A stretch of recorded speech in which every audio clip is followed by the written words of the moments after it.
2026년 63회 변리사 시험 1차 대비 상표법 입문 강의 28회 진행하도록 하겠습니다. 저는 윤형근 변리사입니다. 자, 28회에서는요, 34조 1항, 우리 지금 부등록 사유를 계속 보고 있습니다. 그 중에 34조 1항 내지 4항, 그것들을 계속 보고 있었고, 34조 1항은 1호부터 21호까지 있었죠. 좀 길었지만 그거 마무리를 했었고요. 자, 이번 시간에는 34조 3항이라는 부분에 대해서 하도록 하겠습니다. 상표권의 소멸과 좀 관련이 있는 규정이고요. 상표권이 소멸되는 원인과는 관련이 없지만 상표권 소멸 이후에 여러 가지 부등록 사유와 관련이 있는 규정입니다. 자, 등록 요건 5단계. 우리 다시 한번 좀 떠올려 볼까요? 우리가 이제 상품을 먼저 봐야 된다고 말씀드렸죠. 그 다음에 2조 정의 규정, 3조 사용 의사, 그 다음에 33조는 자타 식별력과 관련된 규정입니다. 상표는 특정인이 독점할 수 있느냐 없느냐를 따져야 되는 자타 식별력 기능이 되게 중요하다고 했죠. 자, 그 다음에 요 사이에 우리가 유사 판단이라는 걸 배웠었고요. 그 다음에 34조는 1항부터 4항까지 있었습니다. 그 중에 1항은 참 길었죠. 1호부터 21호. 그 중에 이제 6호부터 13호가 제일 중요하다고 했고요. 그 다음에 20호. 자, 이게 시험에 제일 잘 나오는 규정입니다.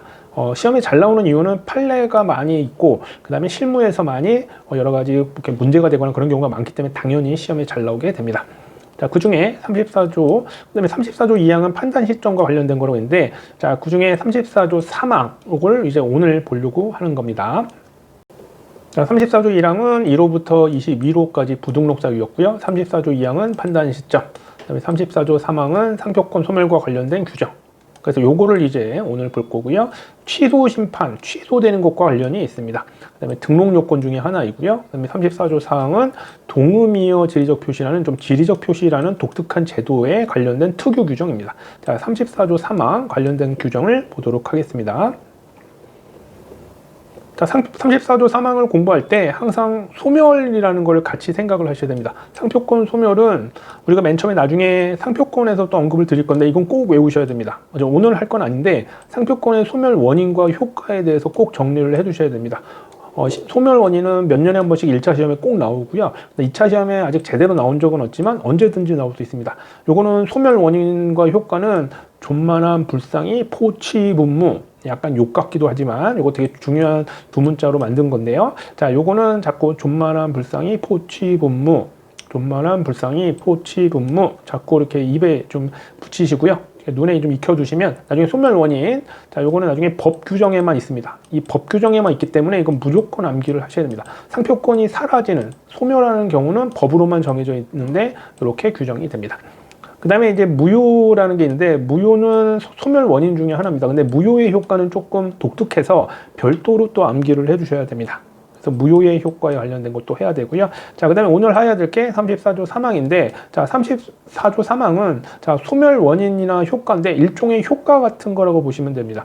자, 상표권이 소멸됐을 때 관련된 규정이다, 이렇게 보시면 됩니다. 그런데 이게 하필이면 부등록 사유다, 이거죠. 부등록 사유. 그러니까 여기에 해당되면 등록이 될 수 없다, 이거죠. 부등록 사유. 그 다음에 이제 96조 1항 1호라는 규정이 있습니다. 어쨌든 요거는 이제 나중에 다 배우시게 되는 거니까 우선 상표권 소멸을 하면 이 네 가지가 항상 같이 다닌다. 그리고 항상 같이 공부해야 된다. 이렇게 꼭 기억을 해 두시기 바랍니다. 34조 3항은 요로 네 가지를 항상, 34조 3항을 공부할 때도 요런 것들 다시 복습을 하시고 항상 하셔야 돼요. 자, 34조 3항 들어가도록 하겠습니다. 자, 34조 3항과 관련된 규정인데, 34조는 우리 앞에서도 계속 보셨지만 무언가 비교 대상이 있거나 관련된 게 주로 있는데 항상 요 그림 같은 것들을 잘 보셔야 됩니다. 그림 같은 것들을 잘 보셔야 되는데, 자, 등록 상표가 이렇게 있습니다. 자, R은 리지스트레이션이라서 등록 상표라는 표시인데, 자, 누군가가 심판을 청구합니다. 자, 심판은 무효 심판, 취소 심판, 권리범용 심판 세 가지 심판이 있는데 그 외에 또 있긴 합니다. 하지만 취소 심판이라는 게 이제 나중에 뒤에 배우시는 거니까 취소 심판이 청구되는 걸 첫 번째 조건으로 합니다. 그래서 다른 심판, 무효 심판 안 돼요. 취소 심판입니다. 취소 심판. 무효하고 취소의 차이 같은 경우는 이제 민법하고 좀 약간 다릅니다. 그래서 무효하고 취소라는 개념은 일반적으로 우리가 민법에서 배우는 거하고는 별개로 자꾸 나중에 심판에서 별도로 보셔야 되고요. 어쨌든 취소 심판이라는 거는 등록 후에 청구하는 걸 취소 심판입니다. 상표권을 소멸하기 위해서. 취소 심판이 청구되고요. 근데 취소 심판이 청구되고 나서 요 세 가지의 사유가 있는 겁니다. 요 세 가지 사유가 소멸 사유입니다. 소멸 사유는 한 8가지 정도 되는데 그 중에 꼭 요 세 가지만 해당됩니다. 그래서 요 사유에 해당되고요. 그래서 취소가 확정되거나, 그럼 취소가 확정되면 상표권이 소멸하고요. 상표권을 포기할 수도 있거든요. 존만한 불상이 포돼 있었잖아요. 포. 그다음에 존만할 때 존속기간 만료. 취소 심판 청구했는데 하필이면 심리 중에 갑자기 상표권이 만료가 될 수도 있잖아요. 그럼 존속기간 만료로 소멸했을 때, 그럼 이 소멸하는 경우가 여러 개가 있죠. 그 중에 3가지만입니다. 그래서 저는 보통 존만 포기, 취소 심결 확정을 존만 포기, 심확, 취소 심결이 확정됐다. 그래서 존만 포기, 심확. 이 3가지 사유에 해당하면, 자, 그 다음에 이런 요건을 만족을 하게 되면 무슨 일이 생기느냐. 자, 여기 취소 심판 청구한 날짜가 있죠. 여기가 시점이 되고요. 그 다음에 우리가 소멸했죠. 여기 소멸했죠. 그럼 여기서부터 여기까지, 여기가 이제 3년입니다. 1년, 2년도 아니고요. 3년이나, 자, 요 기간이 엄청 길죠. 그러니까 여기가 시점이 되고요. 여기가 끝점, 종점이 되는데, 자, 소멸하는 날짜로부터 3년입니다.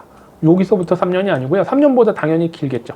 취소 심판 청구일로부터, 그 다음에 소멸일로부터 3년. 이렇게 되는데, 그럼 이때 무슨 일이 있느냐? 만약에 이 상표권자나 상표를 사용한 자입니다. 상표권과 관련이 있는 자인데 그 사람이 소멸됐으니까 다시 출원을 해보려고 할 수도 있잖아요. 그러나 출원을 하면 거절됩니다. 얼마나? 취소 심판 청구일로부터 3년까지. 그렇죠? 소멸일로부터 3년입니다. 그러니까 엄청 길죠. 그동안 상표권자입니다. 다른 사람이 출원하는 게 아니라요. 상표권자. 그러니까 상표권자한테 제재가 되는 거죠. 상표권자한테 불리한 거란 걸 느낄 수가 있을 겁니다. 그래서 상표권자가 그동안 뭐 어떻게 관리했길래 취소 심판 청구를 당하느냐. 그래서 이런 소멸까지 되는 경우라면 너는 3년 동안 등록 못해. 오히려 다른 사람을 상표 등록 시켜주겠다라는 규정입니다. 그래서 34조 3항은 부등록 사유인데 약간 좀 제한이 있죠. 누구한테나 다 적용되는 게 아니라 34조 3항은 상표권자나 상표를 사용한 자라고 되어 있는데 상표 사용권자 또는 상표권자와 관련이 있는 사람일 거라고 볼 수가 있습니다. 지금 법조문을 한번 쭉 볼게요. 좀 이해가 되셨다면 그림으로 보시면, 자, 취소 심판이 청구돼야 된다고 했죠. 첫 번째로. 그 다음에 청구일 이후에 소종의 사유. 이게 소멸하는 사유라고 했죠. 존만한 포기, 취소 심결 확정. 우리 심판은 아직 모르지만 존속기간 만료, 상표권의 포기, 취소 확정에 해당되면, 자, 청구일로부터 시점이라고 했죠. 그 다음에 해당하게 된 날이 요죠. 요 사유입니다. 그러면 3년까지니까 3년이 경과해야지만 상표 등록 출원을 하지 아니하면, 그러니까 경과하기 전에 출원하지 아니하는 날은 경과 전에 3년 이내 출원을 하면 상표권자나 상표를 사용한 자, 주로 상표권자입니다.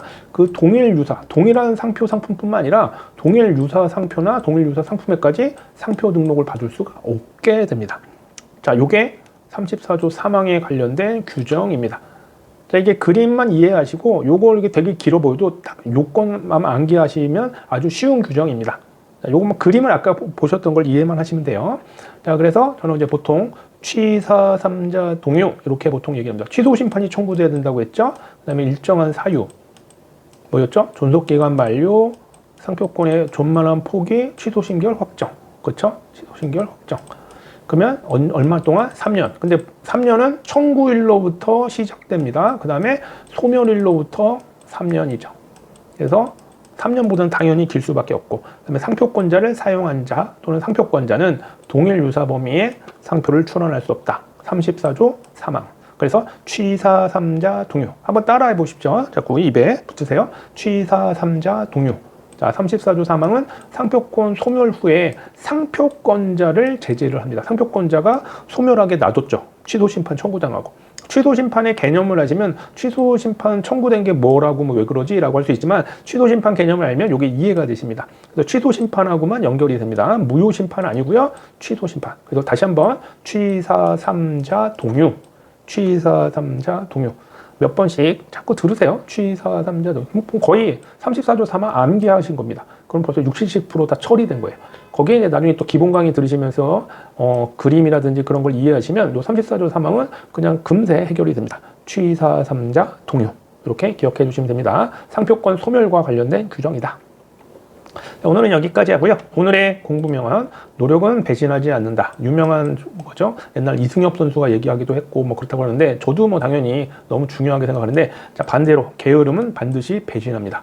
자, 게으른지 아닌지 본인이 제일 잘 아실 겁니다. 저도 항상 후회하고요. 그 다음에 항상 반성하려고 하는데 노력을 했다고 정말 최선을 다해서 노력했는지 본인만이 잘 알 거고요. 게으른 것도 여러분 본인만이 알 겁니다. 그러니까 노력은 배신하지 않으니까 끝까지 최선을 다하시기 바랍니다. 자, 오늘은 2026년 63회 상표법 입문 강의 28회입니다.